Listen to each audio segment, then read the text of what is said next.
इधर उधर भटकना मत।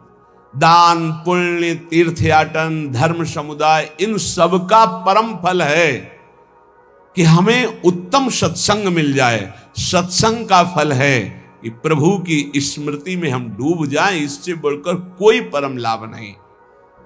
अगर हमारे अंदर भगवान के नाम की प्रीति नहीं आई, हमारे अंदर अपने स्वरूप का ज्ञान नहीं हुआ, तो जीवन का कोई फल नहीं मिला। आप समझ लो, चाहे जहां चले जाओ, ब्रह्मलोक भी चले जाओगे तो भी लौट कर आना पड़ेगा। यहां अन्य साधनों की तरफ दृष्टि न रखते हुए भगवान के चिंतन में, भगवान के नाम में, जिससे शुद्ध ज्ञान की प्राप्ति होती है। भगवान श्री कृष्णचंद्र जी जगत गुरु गीता में कह रहे, हे अर्जुन बहुत ध्यान से सुनना, इस मनुष्य लोक में ज्ञान के समान पवित्र करने वाला निसंदेह दूसरा कोई उपाय नहीं। जिसको योग भली भांति ये सिद्ध हो जाता है, वो तत्व ज्ञान को प्राप्त हो जाता है। वो अपने आप से अपने आप को पा लेता है, अपने आप से अपने आप को जान लेता है। ये करण से नहीं जाना जाता, अंतःकरण से नहीं जाना जाता। वो अंतःकरण का प्रकाशक है। अंतःकरण का बाध करके तब जो बचता है वो मैं से मैं को जानता है। ये जरूरी है, चाहे जिस मार्ग का पथिक हो। ये ज्ञान जरूरी नहीं, भोगों की लिप्तता नहीं मिटा पाता है। थोड़ा साधन भी होता रहता है और असाधन भी होता रहता है, उसी में वो राजी रहता है। बढ़िया दिन कट रहा है, बढ़िया मनोरंजन से जीवन कट रहा है, वो बढ़िया नहीं। ये ज्ञान जरूरी है, इस शरीर का राग मिटाना जरूरी है, अपने को जरूरी जानना है। अगर अपने को जान गए तो चाहे सहचरी रूप में जाओ, चाहे सखा रूप में जाओ, चाहे गोपी रूप में, चाहे ब्रह्म स्वरूप में, पर है सबका फल यही जानना कि सबके अंदर जो विराजमान वो यहां विराजमान, जो यहां विराजमान वही सबके अंदर विराजमान है। अब सारे तीर्थों में परम पवित्रता है, स्नान किया और फिर वही अमंगल कार्य, वही फिर गंदी बातें, गंदे कार्य, तो हाथी स्नान हुआ। मनुष्य लोक में मनुष्य शरीर की प्राप्ति शुद्ध ज्ञान प्राप्त करने के लिए है। संसार की स्वतंत्र सत्ता नहीं है, यह काल के अधीन है, काल ईश्वर है। संसार में सुख नहीं, आज तक किसी को नहीं मिला। संसार में दोष ही दोष हैं। संसार के दोषों में रत पाप ही पाप। जिसकी सत्ता नहीं है, जहां सुख नहीं है, जहां दोष है, जिन दोषों को करने से पाप होता है, फिर कैसे तुम सुख प्राप्त कर सकते हो? कैसे तुम उत्तम गति को प्राप्त कर सकते हो? ज्ञान के द्वारा। इसीलिए भगवान कह रहे, यज्ञ करो, दान करो, तपस्या करो, पूजा करो, व्रत करो, उपवास करो, ध्यान, प्राणायाम और भी तीर्थ स्नान आदि। मैं यज्ञ करता हूं, मैं दान देता हूं, मैं तीर्थ स्नान कर, मैं नहीं लाभ मिला। अहंकार, अज्ञान, पवित्र नहीं हुए आप। तीर्थ स्नान करके भी पवित्र नहीं हुए, क्योंकि सब पापों का मूल स्थान है अहंकार, अविद्या। वो तो बनी हुई है, गंदगी तो बगल में दबाए हुई है, चाहे जितनी बार गंगा नहाओ, गंदगी तो है ही ना। यदि गुरुदेव की प्राप्ति हो जाए और वो ज्ञान गंगा में स्नान करवा दे, तो किसी और तीर्थ में जाओ चाहे न जाओ, परम पवित्र हो गए। स्थूल सूक्ष्म कारण तीनों शरीरों का राग त्याग हो जाए गुरु कृपा से। स्वरूप है हमारा ये।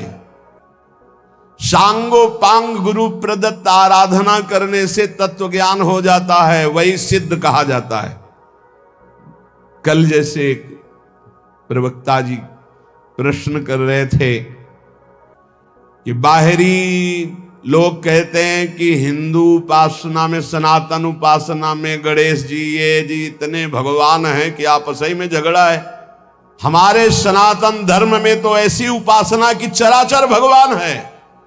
हमारे सनातन धर्म की नाप ले लो, तो आकाश की नाप लेके दिखाओ, तब बोले कैसे उनको समझाएं, पहले खुद समझ ले बाबा, तब समझाने की योग्यता आती है, ऐसे थोड़ी आती है। समझो या न समझो, सबसे हमारी समझ भली, ठाकुर नंद किशोर हमारे ठकुराइन ब्रसभान लली। जम के भजन करो, बुद्धि को स्थिर करो, फिर देखो कौन प्रश्न कर। सनातन धर्म खिलवाड़ मचाए हुए, सनातन धर्म को खिलौना समझे। अरे ऐसे महान धर्म में हम चाहते हो हमारा बेटा बने तो ब्रह्म बेटा बन जाता, चाहते मित्र बने वो मित्र बनने के लिए तैयार है। यहां केवल कल्पना थोड़ी है, यहां साथ खेलते हैं, कल्पना नहीं है। जैसे भाव से चाहो वैसे वो खेल रहा है साथ, कैसे जानोगे? विश्वात्मा सनातन धर्म को जानने ये ऋषि लोग बावरे थे, जितेंद्रीय होकर सैकड़ों वर्ष फल मूल की भिक्षा के द्वारा फिर उस तत्व को जाना, तब बोला। इसी से एक मिनट हट नहीं सकते, भोगों से एक मिनट चित्त नहीं हटा सकते। चले सनातन धर्म की व्याख्या करने, केवल हम भगवान के धर्म की प्रवचन की आड़ में अपनी वासनाओं का खेल खेलते, वासनाओं की पूर्ति करते हैं। तो चले जगत उद्धार के लिए बहुत समझने की जरूरत है, बहुत समझने की जरूरत है, हमको समझने की जरूरत है। कोई जगत के उद्धार की जरूरत नहीं। हमारी दृष्टि ठीक हो गई, मस्त होकर गा रहे, सबका अपने आप आनंद है। मेरा स्वामी सब रूपों में बैठा हुआ आनंद ले रहा है। बहुत विचित्र है, अनुकूलता हुई तो जय हो प्रभु, प्रतिकूलता का रिजल्ट आ जाए फिर जोर से नहीं निकलेगा, जय हो प्रभु नहीं निकलेगा। ये भक्ति है, ये ज्ञान है। भक्त को या उपासक को जब कभी प्रतिकूलता का निर्णय सामने आवे तो नाचना चाहिए कि मेरे मन की नहीं कि अपने मन की कह दी। अब आपकी जय हो, अब आपकी जय हो, आपके मन की जय हो। हे प्यारे जोई जोई प्यारो करे सोई मोई भावे। हर वस्तु व्यक्ति पदार्थ सब भगवान ने बनाया है, भगवान के लिए, भगवान की आज्ञा के अनुसार कर्म करो और नाम जप करो, अपने आप तत्वबोध हो जाएगा। हमारी बात मान लो, हम ये जीवन भर की बात कह रहे हैं। शरीर भगवान का दिया हुआ, अंतःकरण भगवान का दिया हुआ, आपके पास जो सामग्री वो श्री भगवान की दी हुई। भगवान के बल से, भगवान की सामग्री से जो भी इस कार्य करो, भगवत कार्य करो, भगवान को समर्पित कर दो, नाम जप करो, इसी से आपको तत्वबोध हो जाएगा, इसी से भगवत प्राप्ति हो जाएगी।